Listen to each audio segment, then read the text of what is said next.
Hello, everybody, and welcome to our virtual event for Action Against Hunger today, whatever it takes. My name is Tori Sayanlar. I'm a member of our external relations team here at Action Against Hunger USA, and I'm delighted to welcome you all, as well to welcome our special guests for today, Hajir Maalim, our regional director for our Horn and East Africa country operations, and Melda Awino, our regional nutrition and health specialist. We're so pleased to be coming to you today to have a really important conversation about perhaps something that's a little less known in the wide array of work that Action Against Hunger does, which is our last mile healthcare work. We are in the community delivering healthcare in some of the most rural settings imaginable. And we've done a lot of incredible work to build the trust in the communities where we are. That's laid the groundworks for confronting the modern healthcare crisis of our times, COVID-19. So happy to be able to speak with Hajir and Imelda about that today. And again, welcome you all to our event today. Just a brief note that at the side of your screen, you should see a question and answer form, and we will be taking Q&A at the end of today's session. So please do feel free in the course of the conversation to type in your questions. We'll get them on the back end. And then at the end of our session today, we'll go ahead and have Hajir and Imelda answer them for you. So very excited to be offering that to our audience today. So without further ado, I'd like to introduce our special guests. Hajir, why don't you begin? Tell us just a little bit about yourself, your role at Action Against Hunger, maybe a bit about your personal history and why you became a humanitarian. Thanks, Tori, and many thanks to all our listeners today who have joined us for this important conversation. My name is Hajir Maalim. I'm the Regional Director for Action Against Hunger in the East and the Horn of Africa region. And in my current role, my responsibilities include overseeing the operations of our country programs in 7 countries in the region. What I do deal with on a day-to-day basis is to ensure that the continuity of our programming from its inception, its design, its implementation. And I do deal with risks every single day in my work. Sending teams to the field in a very dangerous context is not an easy feat to do. And it does have a lot of toll on us every single day. And that's one of my key responsibilities, in addition to making sure that the programming that Action Against Hunger does on the ground does address the answers in the right way, in the most cost-efficient way. My history, my motivation, I come from the northern part of Kenya. That's also very well known to conflict, neighboring as well Somalia. And having been a child in the 90s, when Somalia broke apart and there was a civil war in Somalia, I did see the impact of conflict on the humanitarian situation and on the people directly. And that pushed me towards working in this field, having seen as a young man growing up in northern Kenya, the suffering of tens of thousands, of hundreds of thousands of refugees in my village. And I think also being coming from the arid part of Kenya, has seen the effect of climate change and all these things on the livelihoods of many people, including my own family. I am always honored, I think, in this field to be an ambassador, but also to provide an opportunity for many people who want to really help around the world, but are not able to do that on their own, and therefore be able to use my support and the mechanism and the organization that I work with to be able to deliver that assistance as well. So it's always an honor to work on behalf of many of our donors and all those people who feel very passionate about humanitarian cause. I find my accountability always towards the affected population, and therefore my day-to-day work is always driven by what I feel and what I always know to be the effect it has on the people that we assist, but also how they receive that assistance as well. So I'm really honored to be here today and to speak to you about this very important subject about healthcare delivery, particularly as related to COVID-19. Thank you. Oh, thank you so much, Hajir. Really, really great to meet you and introduce you to everybody today. And now I'm going to turn over to Imelda. So same question, Imelda. Tell us a little bit about your role at Action Against Hunger. Tell us what brought you to becoming a humanitarian. Thanks, Tori, and happy to join this important conversation as well. A warm welcome to our, listeners all over the world. So my name is Melda Awino. I am a regional nutrition and health specialist based out of the Horn and East Africa Regional Office, providing support to the 7 countries that we serve in the region. My day-to-day work generally encompasses around technical support on aspects related to nutrition and health. So looking at what are the health support that are needed in one context or the other, how does that relate to nutrition, and what helps in making a child feel better, or a mother or a caregiver, looking at all the individuals that we serve. In addition to that, I work and provide routine quality assurance to the programs that we provide in each of these country offices, while providing implementation support in each of these countries that eventually enables us to stay ahead in terms of offering context-based and innovative solutions to the various problems that we actually encounter in the day-to-day implementation of our work. So what brought me to the humanitarian world? For me, it started as a journey from a nutrition and health field, wanting to see what difference I could make with the skill set that I had. And the first time I went to one of the country offices that we actually support, I saw what a difference we could make, and that ability to serve, ability to change lives, ability just to provide one meal and seeing a child recover, a child who was extremely hungry, becoming very good. And that has continuously been motivation to stay in the humanitarian field. So with that, I'm happy to continue the discussions with you, Tori, and engage with the colleagues at large. Thank you. Oh, thank you both so much. And again, I'm really grateful that you're joining us today. So let's kick off our conversation with a little bit of global context for where we find ourselves, right? Unfortunately for us, famine, which we once were hoping was almost a crisis of the past, is now back here threatening the places that we serve. Hunger is rising, and recent estimates say that approximately 41 million people around the world are on the brink of famine. Women, men, and children are being starved by a triple threat: COVID, climate change, and conflict, which we sometimes refer to as the 3 C's. But there to support them in their time of need is Action Against Hunger. And for years, we have been establishing a well-trusted healthcare network in the places that we work and responding to the hunger crisis, whatever it takes. To kick off this conversation, I wanted to ask Hajir, why is nutrition actually a health issue? How is this not just about food? Thanks, Tori. Well, many people might always assume that when a child is going hungry, it's probably lack of food.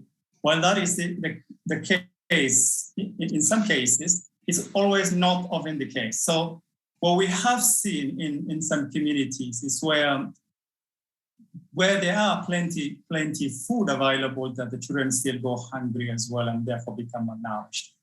And these are something sometimes we refer in a typical language as the green famine. So why is that the case? One is that hunger is not only a lack of access to food. One, it is a care practice issue, it's a matter of practice. If a mother doesn't know how to take care of a child in a more balanced way, providing balanced nutritional food, or bring the child in a much more responsive way, then that is likely going to result in the health of the child deteriorating, and therefore resulting in a situation where a child will also end up becoming hungry and malnourished. Secondly, when we work in the health sector, in nutrition is not sitting outside of health, it is within the health sector. We are finding nutrition as a specialized piece of health service delivery as well within the health sector. And we have found technical solutions that are very specialized, that's provided by not only nutritionists or health workers, but also community health workers who are the backbone of the health delivery.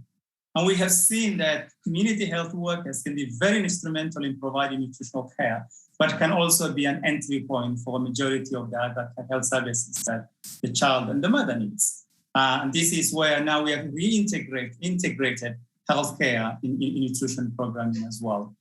Thirdly, I think nutrition is more than food, and it is a health issue, primarily because it has massive implication on the health of the society if a child is malnourished. We've seen the effect it has on the economy, and therefore, similarly, it has massive implication on our health. A malnourished child has higher exposure to other diseases as well, and therefore, as simple diseases, watery diarrhea, or any other communicable diseases could have massive implication on child that's malnourished. Therefore, looking at nutrition as a much bigger issue beyond food, and including the other health component, making sure that the child who's malnourished have access to proper health care, has access to good practice, food feeding practices, and more importantly as well, have access to good food is important to ensure a healthy society.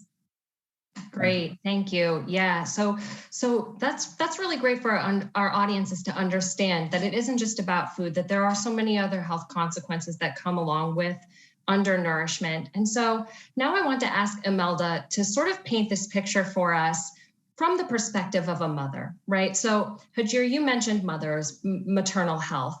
We know that mothers are absolutely essential when it comes to the program work that we do, the backbones of their communities, and providing for their children. So Imelda, paint a picture for us of the perspective of a mother who has a child who is hungry, unwell. How does she seek care from Action Against Hunger? What ways can she access the help? And sort of illustrate for us a little bit about what that looks like for our healthcare provisions in the places where we work. Thanks, Tori. Absolutely. So if a mother has a hungry child, there are quite a number of options that they would apply. So for example, you are in a community where we have access to nearby facilities. At that point, you are just sensitized on accessibility to the nearby facility where service is offered, and you're able to get that.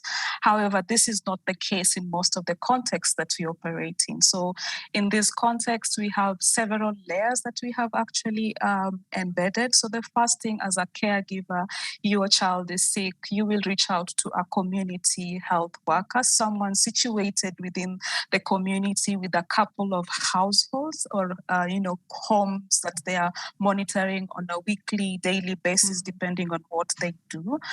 So at that point, this mother will reach out to that community health worker and just get services in terms of checking how hungry the child is, what are the issues that the child is facing. In some contexts, if they're able to manage that child at the community level, then they will provide that immediate support at that community level. And the community health worker will also provide some support to the mother to be able to also continuously monitor the nutritional or the status of that child, if the child is continuing to get hungry or before they get into severe hunger. And that will be done at community level.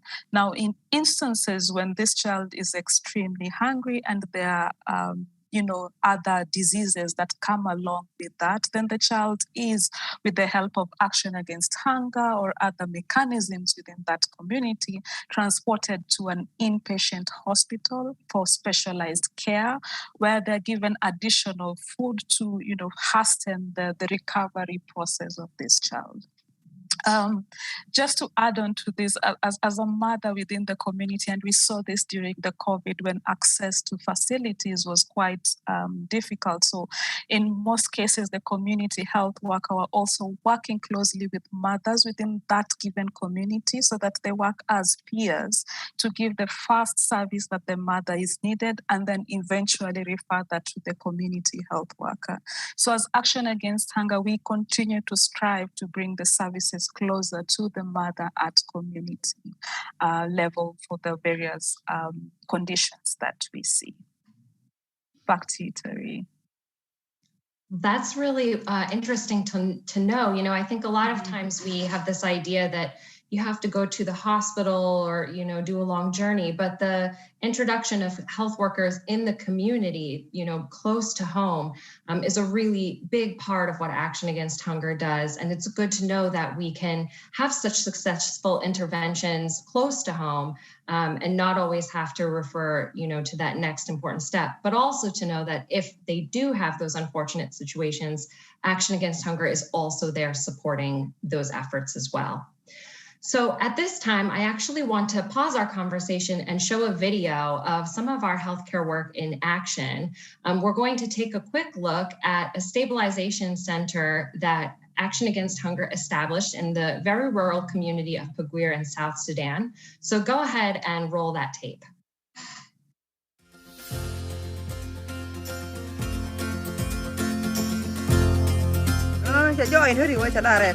Why do you want to join in Coco one man?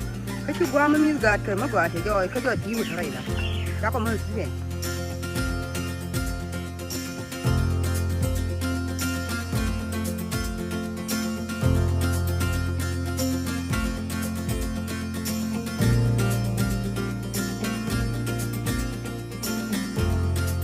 The president of SA here means a lot to the community.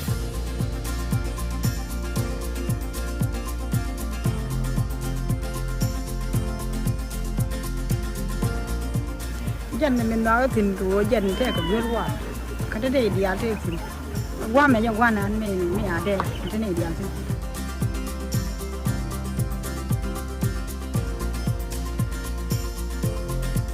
Con cháu có uống này nè, mấy chị ấy cứ kia bên, cháu ngoan nên thôi đi lắm, đây đó mà, mấy đàn là con này đã rồi.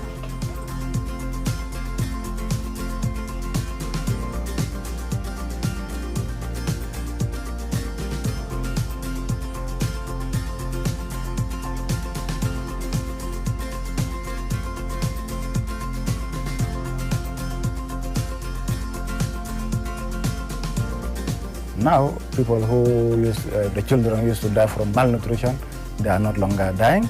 You can see like that was a big change to this community because of the presence of Action Against Hunger in this area.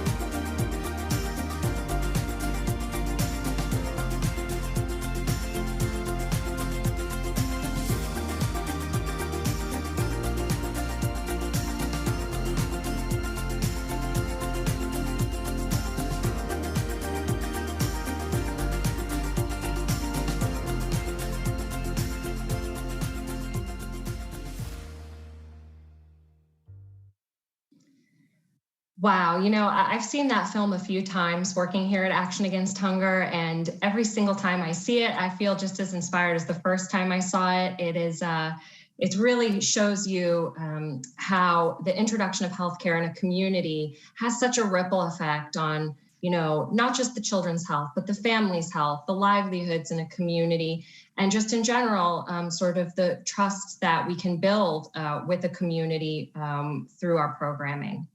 So that actually brings us to a point in the conversation where I'd like to pivot and talk a little bit about the modern health topic on everybody's minds, which is COVID-19. And, you know, with that sort of health infrastructure in mind to guide our conversation, I want to first ask Hajir, how has COVID-19 affected the communities where we work? So what has it meant for people's livelihoods and the rates of hunger? Thanks, Tori. COVID-19 had massive implications, especially at the beginning when many of us didn't have an understanding of the severity of COVID-19, how much it will affect communities in rural Africa, where access to healthcare is poor, and therefore created a huge panic that resulted in massive lockdowns and particularly in many areas where access to healthcare is dependent on private healthcare providers. Let me just give you the example in Mogadishu. As soon as the COVID-19 hit, many of the private health providers didn't have the tools and means to be able to deal with COVID-19. And therefore, many of the frontline services that they provide were withdrawn as a precaution to protect their staff. Therefore, this really had reduced significantly access to health, essential preventative healthcare, primary healthcare to mothers and children, particularly who needs them the most. And this resulted in few facilities that were running that became overrun. But largely, I think the impact of COVID-19 has been felt on the economic side and on the health side. We know that it has had massive implication on the health in terms of disruption of some of the campaigns that we normally do, in terms of vaccination campaigns. It has impacted essential services as well, especially at the beginning, as we did learn how to operate and continue some of these essential life-saving and life-sustaining healthcare services after the outbreak of COVID-19. Now, the economic impact of COVID-19 is much more severe. I think many of our communities are dependent on petty trade, and this has largely been impacted because of the lockdown. The inter-regional trade has been massively impacted as well. I think like the price of, for instance, livestock, many of the communities are pastoral communities. The reduction in their inability to be able to trade with the livestock into other markets also reduced this and therefore had massive implications as well. Because access to water is also poor in many of these areas, I think the need to do hand wash and all these things and practice hand washing practices was essential as a preventive measure. But when communities don't have access to water services and even sanitation services, then this also put them at a much higher vulnerabilities as well as COVID-19 continues to spread within the communities. Wow. So yeah, that's sort of a multi-angled problem, right? So you've got the economy deeply affected, you've got difficulty accessing hand washing for prevention measures. With shutdowns, people aren't able necessarily to go to health facilities if their children are dealing with issues of malnutrition, and healthcare facilities are in some cases overrun. What a huge, huge challenge for all of the communities that we're working in. Imelda, I wonder if you can tell us a little bit, some perspective from the ground. You know, what are community members feeling like? How are people, what do they think about COVID-19? Are they scared? You know, how are they working through the pandemic? Thanks, Tori. And you're right. Just as Hajir was just, picturing the situation, I was able to relate to it and seeing the differences that have been happening, across last year and this year. And for the communities that we serve, yes, there have been lots of scare, and especially at the beginning when no one knew what it was. There was no understanding of what this disease is. We had lots of mortalities, people dying around out of unknown causes. My colleague Hajir has also mentioned close down of some of the facilities that they would seek services from, and this also reduced even access to services for other basic things like deliveries of mothers, and so they were quite scared. And at community level, the fear was real, because at some point then we would have people going to hospital and then dying, and the notion or the myth was that when you go to the hospital then you will die, and with no cause or reasoning for that. And that was also a factor that at community level pulled most of the people away from seeking services from the facility. Lots of myths around what the causes of COVID are. What is this? Is it a curse? Is it something that has come from another place? The understanding, and I think even today with the new strains that are coming up, while there is lots happening, that fear is still very real, and the numbers as they continue, the fear amongst the community members is actually very real, and impacting even some of the services that we continue to offer at community level to the various populations that we serve. So quite a scare and fear that continues to be there despite several efforts to let me say, demystify the myths that come around the various aspects around COVID-19. So quite an array of things that are happening at community level. Yeah. And, I think that's something we can all relate to, right? Sort of huge disruptions to our lives and fear, uncertainty, new variants coming out, shutdowns again, right? So we know how that makes us feel here in the United States. And this can only be magnified, I think, in the places where we work. But what I want our audience to understand is that there's a story of hope here in the work that Action Against Hunger is doing. And it's a story that's building upon those successes that we saw earlier in the program with the Stabilization Center, with talking about the ways we have so many community healthcare workers building trust. So I would love, actually, Imelda, for you to continue and tell us a little bit about some of the community education initiatives we've done around COVID-19, especially helping people understand the benefits of the vaccine, which Action Against Hunger has been distributing in the communities where we work. Can you tell us a little bit about how we're doing that, Imelda? Yes, absolutely. So one, we spoke about earlier about the community health teams that we have. These are volunteers. So we actually work closely with community volunteers, people coming from the communities that we continue to work in, provided with messaging regarding COVID, what it is, what it's not, how to protect yourself. And we through these modalities, we work with them to share messaging. There are partnerships with leaders in the community, so either community elders, administrative leaders. In places where we have faith leaders, those are also a good resource that we actually work with. In places that we also have, good access to social media, there are several media campaigns that are going as well to sensitize the communities. There are lots of, community messaging through various platforms. Is it radio? Is it TV? Depending on what the context is.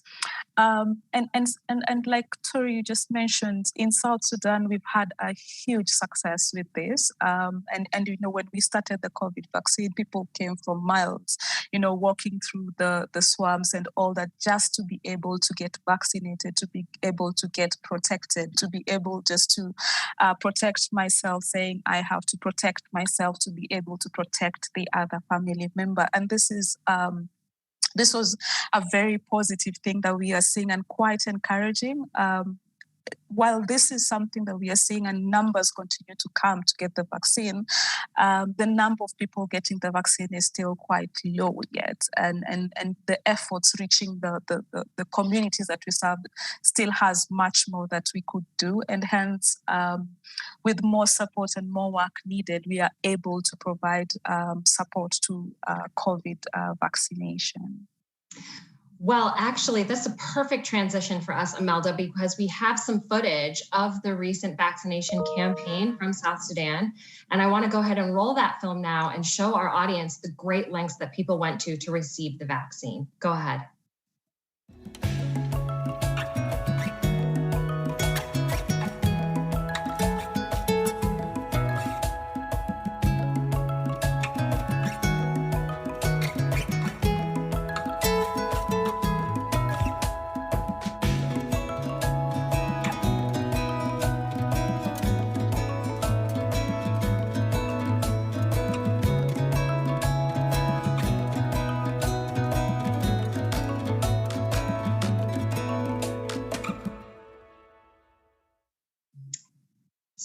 So inspiring. And, for our audience members to realize, when we say the worst flooding that area has seen in recent memory, I mean, we're talking miles by canoe that people traveled, full days worth of travel in order to access the vaccine.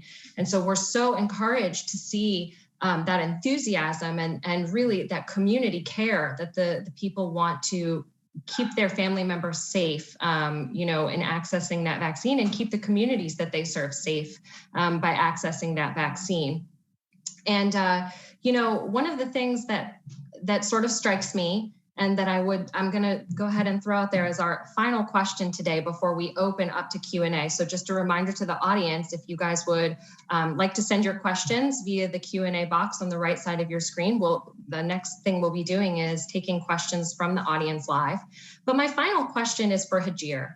So taking a look at that video, we see we're going to advocate for more vaccines, right? We need to get this issue of vaccine equity in the places that we work front and center. So can you talk a little bit about Action Against Hunger's role in advocating for vaccines in the places that we work, and what does 2022 look like in our ideal world? I think we need to do whatever it takes to ensure that the whole of society, the entire globe is protected from this pandemic. And that requires that we provide access to vaccines to all countries and ensure there is equity in vaccine distribution.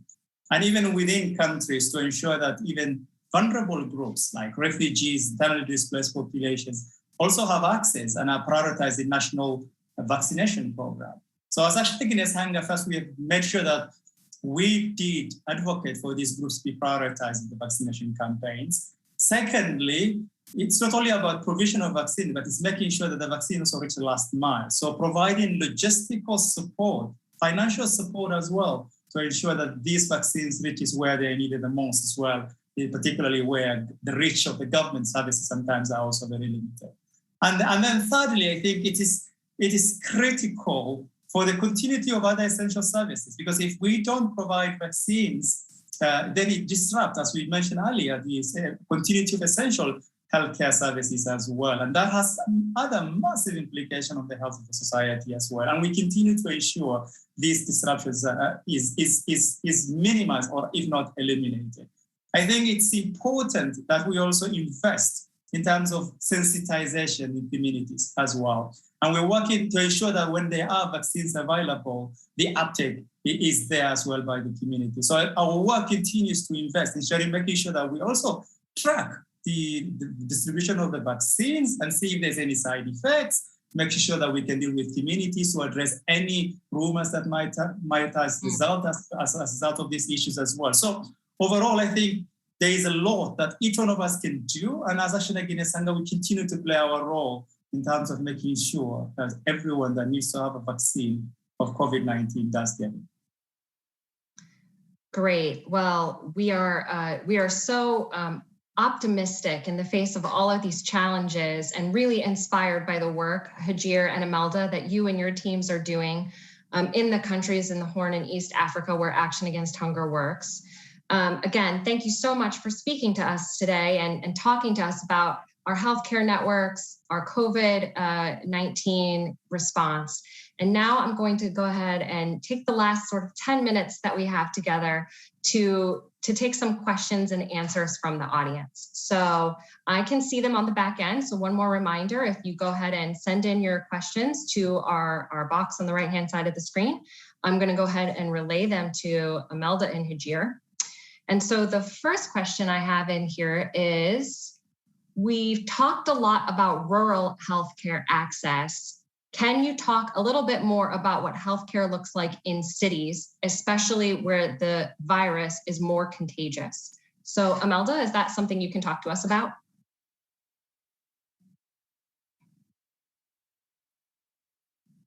Absolutely.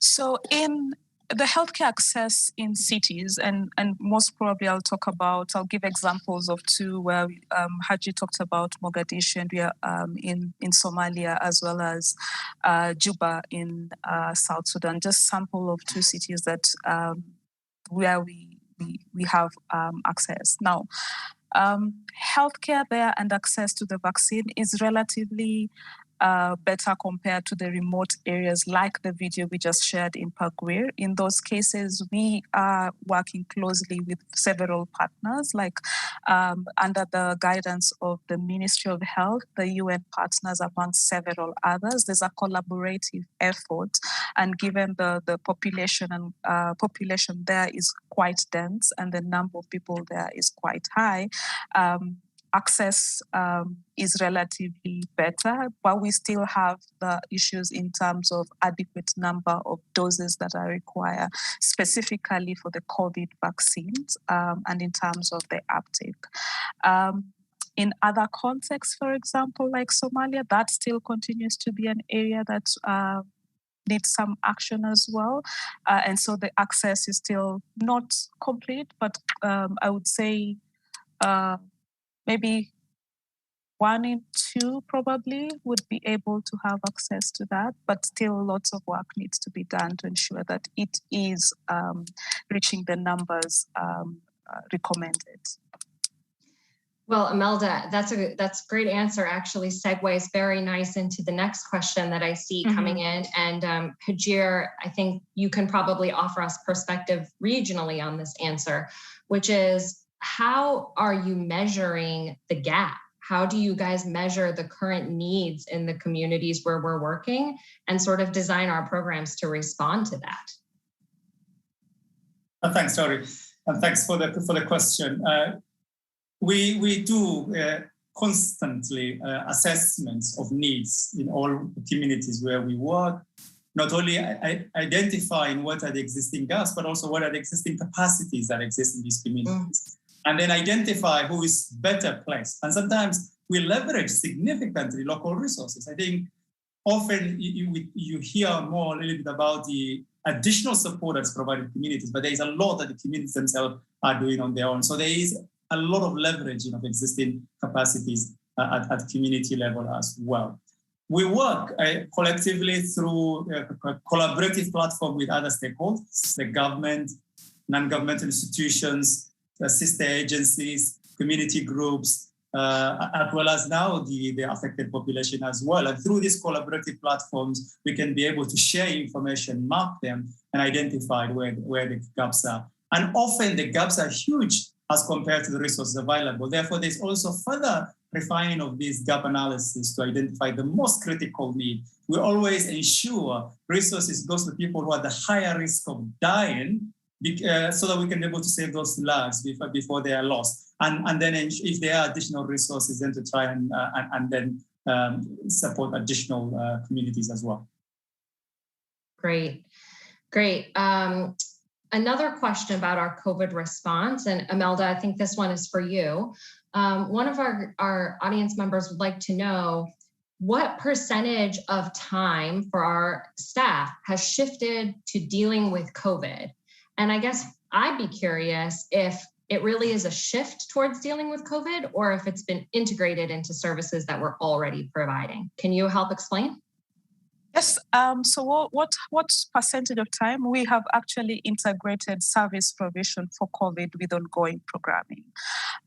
So, for example, when we have a very hungry child and the community health worker is linked to that hungry child, they will do other measurements as well as relay messaging related to COVID. When the facility is offering services, for example, COVID vaccine, one of the things that will be done, for example, when a pregnant mother goes for her antenatal clinics, this will be part of the services offered. So in terms of the spectrum, when you arrive at the facility, we have, increase the hand washing station so that a mother comes in, you're able to wash your hand, your temperature is checked as part of receiving the service. As you move in, there's health education also being provided regarding what is COVID, amongst other things related to the health and nutrition status of your child. And as you get your other antenatal care services, information regarding COVID-19 is as well provided. Management of COVID, where we have done, for example, in Somalia, while we have secluded places to provide that service, it is integrated as part of the broader healthcare component. So we have basically integrated this to ensure that there is continuity of service in the midst of COVID in the populations that we are able to work with. That's really important to know. I think it sounds like really efficient to be able to sort of do things like the prenatal visit at the same time as the COVID education. And again, I think that speaks to how our existing healthcare structure and the trust that we have in communities makes us a really go-to delivery partner for the COVID prevention and care. So thank you for painting that picture for us. I'm going to pivot the conversation a little bit because I just got a question about something we didn't spend too much time talking about in this. We talked about the 3 C's, one of which was climate, and one of our guests wants to know just generally what Action Against Hunger is doing to address the needs of hunger in the light of climate change. And Hajir, I would love for you to answer that one for us. No, thank you. I think climate change is an important issue and definitely one that is also driving vulnerabilities in many of the communities that require our assistance. We're seeing the frequency of droughts and floods, and this is really resulting in massive displacement of populations, record numbers, I think millions in countries like South Sudan, Somalia, and across the region. And a majority of these are women and children who continue to become perpetually living in IDP or refugee camps as well. So what are we doing about it? One, first is to create sensitization about its impact with communities and make sure there is proper preparedness in case of such kinds of shocks in communities. Many of the communities that we assist face significant levels of shocks, quite a number. Resulting from climate change, but also other factors as well. So we're building their resilience to withstand this so that they don't get uprooted or they don't leave their villages and go and end up in refugee or internally displaced camps. Secondly, we're working on ensuring that the livelihood options that exist, that are available to these communities are diversified to deal with the effects of climate change. When communities, for example, pastoralists are affected by drought and they lose their livestock herd, instead of them becoming pastoral dropout and end up in refugee camps, we are providing them with alternative livelihood options so that they can now develop new skills and be able to then make income as they recover from their loss of livestock as well. I mean, the effect of these losses are significant. In Somalia, for instance, in the 2017-2018 drought alone, our estimates about $2 billion loss were affected. The $2 billion loss were incurred by the communities as well. And this is in a country that is poor like Somalia. And then thirdly, we're working on climate smart agriculture. We're working on new technology, drought resistant crops, and so that we can be able to ensure that the communities can be able to continue to produce harvest. Majority of the communities we assist are producing food for household consumption as well. And there's a lot of investment in technology to enhance as well our predictability so that we can also provide early warning to communities so that they can be able to prepare well in advance for such kind of shocks. That's excellent. And Hajir, I know one of the things you wanted to make sure the audience understood is that Action Against Hunger is an innovator in our space, right? So we are embracing, new research, innovations, technology when we confront, not just our nutrition and health interventions, but also how we address climate change. And just through this conversation, I think it's so easy to see how all of these things dovetail with one another, right? Climate change affects livelihoods affects people's ability to feed their families securely. And so it's just how we open the conversation saying it's not just an issue of food, it's an issue of nutrition. It's also an issue of livelihoods as well. So we are just about at time, and I apologize to those who sent in questions that we weren't able to answer today, but we will be able to do a little bit of follow-up after the event. I want to give Hajir and Imelda one more opportunity to sort of leave us with a message of hope, to perhaps tell a quick inspirational story that they've seen in our work in the field and give our audience a reason to feel really great about being a part of the work of Action Against Hunger. So Imelda, will you start and give us something to leave off on to think about as we all head into 2022? Absolutely. So for me, it's going back to our program in the refugee settlement and having to be able to, when we started our programming and getting a child there at the time at who's very hungry, and we were trying to manage that child. And with following up of this child with correct and adequate nutritious foods, and as well as linking the child to various aspects at community level, for example, food vouchers where they were able to provide additional food at the household level. The caregiver was able to be linked to an income generating activity. And I recall 3 weeks after the child was admitted, there was a significant weight gain, and I couldn't recognize the child. And we were moving from one place to the other, and the mother was, calling up and saying, "Hey, this is the child that we admitted. This is the child."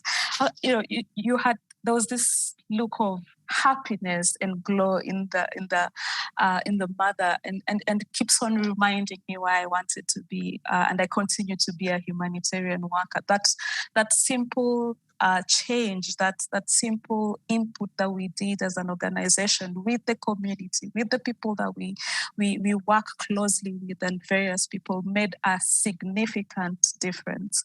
And I remember going back now, I think 2 or 3 years, the child is now in lower preschool and is growing well, and there's just something about that, and it's my hope that this continues to be a motivating factor for others as much as it has been for me. I've been in this field for over a decade plus, and such simple things are the ones that continue to motivate me to be a humanitarian worker.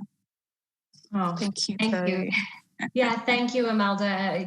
Thank you for sharing that. And as a mom of a young child myself, that really hits me. It really makes me feel quite emotional imagining that transformation. Hajir, any final words of hope or inspiration for our audience before we say goodbye today?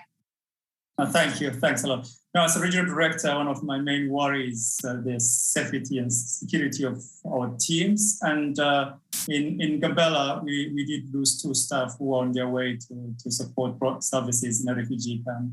And even following that incident, we continue to remain present to provide assistance to these communities.